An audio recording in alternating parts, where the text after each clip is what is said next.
નમસ્કાર મિત્રો, જી ન્યૂઝ ગુજરાતની આ ઓફિશિયલ યુટ્યુબ ચેનલમાં આપનું સ્વાગત છે મિત્રો. તો મિત્રો, આજના વિડીયોમાં આપણે જે તાજા હવામાન સમાચાર છે તે મિત્રો હું તમને જણાવવાનો છું. તો મિત્રો, ઘરની બહાર નીકળતા આ સમાચાર જોરથી સાંભળી રહી છું, કારણ કે મેઘરાજા રાજ્યમાં બળબડે બોલાવી રહ્યા છે. તો ચાલો મિત્રો, મુખ્ય મુદ્દાઓ વિશે આપણે જાણીએ. તો મિત્રો, સૌપ્રથમ તો આપણે જાણીએ કે વરસાદની સિસ્ટમની સ્થિતિ શું છે. તો મિત્રો, બંગાળની ખાડીમાંથી આવેલી ડિપ્રેશન લેવલની વરસાદની સિસ્ટમ ઉત્તરીય મધ્યપ્રદેશ અને રાજસ્થાનના ભાગો સુધી પહોંચે છે. અને મિત્રો, આ સિસ્ટમના વાદળો ઉત્તર મધ્ય અને દક્ષિણ ગુજરાતમાં ફેલાઈ રહ્યા છે. જેમ કે આપણે વાત કરીએ તો સૌરાષ્ટ્ર અને કચ્છમાં પણ વરસાદની શરૂઆત મિત્રો થઈ ગઈ છે. તો મિત્રો, 2 દિવસથી તમે જોઈ શકો છો કે મિત્રો વાતાવરણમાં ખૂબ જ ફેરફાર દેખાઈ રહ્યો છે. અમુક સુરત, નવસારી, ડાંગ આજુબાજુના જિલ્લાઓમાં અને સૌરાષ્ટ્રમાં મિત્રો જે વરસાદ છે તે ખૂબ જ મિત્રો આવવાની ખૂબ જ શક્યતાઓ દેખાઈ રહી છે. અને મિત્રો, પાછલા 12 કલાકની વાત કરીએ તો બનાસકાંઠા, સાબરકાંઠા, આણંદ, વડોદરા, અમદાવાદમાં મિત્રો ખૂબ જ ધોધમાર વરસાદ વરસી રહ્યો છે.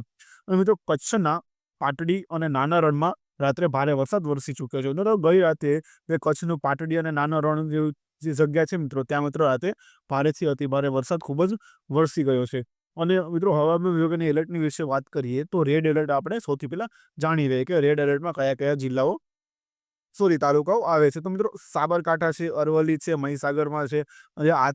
આજે ભારે વરસાદ વરસી રહ્યો છે.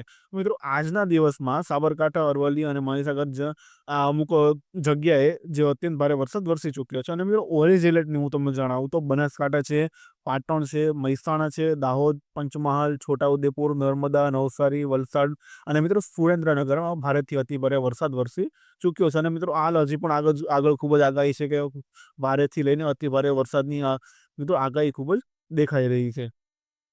અને મિત્રો, હું તમને યલો એલર્ટ વિશે જણાવું તો અમદાવાદ છે, ગાંધીનગર છે, ખેડા છે, આણંદ છે, વડોદરા છે, ભરૂચ, સુરત, તાપી, ડાંગ, ભાવનગર, અમરેલી, બોટાદ અને રાજકોટમાં મિત્રો ભારે વરસાદ વરસી ચૂક્યો છે. અને મિત્રો, હજી પણ આગળ વરસવાની ખૂબ જ શક્યતાઓ દેખાઈ રહી છે. અને મિત્રો, સૌરાષ્ટ્રમાં અને કચ્છમાં હળવાથી મધ્યમ વરસાદ વરસી શકે છે. એટલે મિત્રો, આપણે સૌરાષ્ટ્રમાં તો ખૂબ ટેન્શનની જરૂર નથી, પણ મિત્રો જે હળવો અને મધ્યમ વરસાદ હશે તે ધીમો ચાલુ રહેશે. અને મિત્રો, આગામી દિવસોની આગાહીની વાત કરીએ તો 30 જુલાઈ ઓગસ્ટની શરૂઆત સુધી વરસાદનો દોર જે છે તે ચાલુ રહેવાનો છે. એટલે મિત્રો, 30 જુલાઈ સુધી વરસાદ જે છે તે કન્ટિન્યુ ચાલુ રહેવાનો છે. એના પછીનું હજી કંઈ નક્કી નથી. અને મિત્રો, અરબી સમુદ્ર અને બંગાળની ખાડી વચ્ચે ટ્રક લાઇનની રાજ્યના મોટા ભાગમાં ભારે વરસાદ છે. તો અરબી સમુદ્ર અને બંગાળની ખાડી વચ્ચે મિત્રો ટફ એટલે કે ખૂબ જ જોરદાર લાઇનથી રાજ્યના મોટા ભાગમાં ભારે વરસાદ વરસી રહ્યો છે. અને અમદાવાદ, ગાંધીનગર, અંજનવાડા વિસ્તારમાં પણ પાણી ખોરવાનો ખતરો મિત્રો ખૂબ જ દેખાઈ રહ્યો છે. મિત્રો, ત્યાં છે ભારેથી લઈને અતિભારે વરસાદની શક્યતાઓ છે.